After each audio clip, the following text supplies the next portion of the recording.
कहानी की शुरुआत होती है चांदनी रात में। राजा विक्रमादित्य अपने वचन के अनुसार बेताल को पीपल के पेड़ से उतारकर अपने कंधे पर लादते हैं। बेताल अपनी आदत के अनुसार एक नई कहानी सुनाने लगता है। किसी समय एक राज्य में राजा सोमेश्वर शासन करते थे। वह न्यायप्रिय और विद्वान थे, लेकिन उनकी एक कमी थी, उन्हें शक्ति और वैभव का घमंड था। उन्होंने अपने राज्य के मध्य में एक विशाल महल बनवाया, जिसे दुख का ताज कहा जाता था। यह नाम सुनकर हर कोई चौंकता, लेकिन महल के अंदर जाने की इजाजत किसी को नहीं थी। राज्य में अफवाह थी कि महल में एक अजीबोगरीब रहस्य छिपा हुआ है। लोग कहते थे कि जो भी महल में जाता है वह कभी वापस नहीं आता।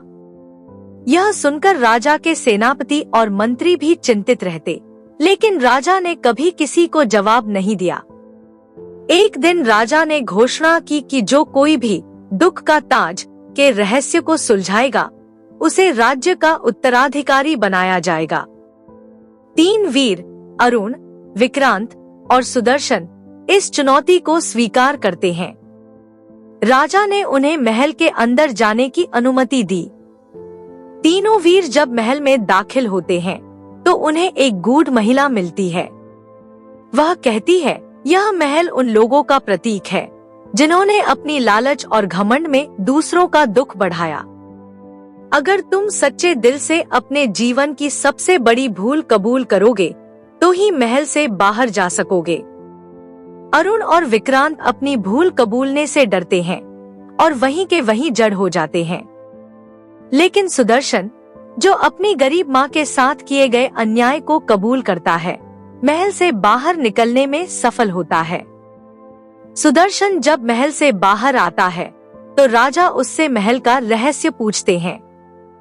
सुदर्शन कहता है, दुख का ताज लालच, अहंकार और अन्याय का प्रतीक है। जिसने इसे अपने जीवन से मिटा दिया, वही सच्चा राजा बनने का हकदार है। यह सुनकर राजा को अपनी भूल का एहसास होता है।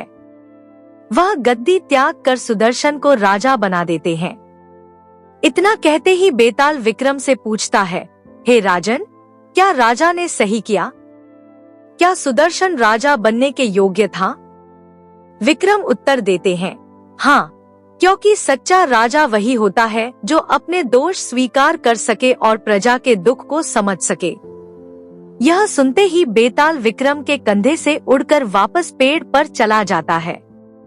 विक्रम अपने धैर्य और साहस के साथ बेताल को फिर से पकड़ने चल पड़ते हैं। अंत में कहानी न केवल रोमांचक है, बल्कि इसमें एक गहरी शिक्षा भी छिपी है। अहंकार और लालच छोड़कर सच्चाई स्वीकार करना ही सच्चा नेतृत्व है। ऐसी ही कहानी देखने के लिए हमारे चैनल को सब्सक्राइब करें और कमेंट में जय श्री कृष्णा अवश्य लिखें।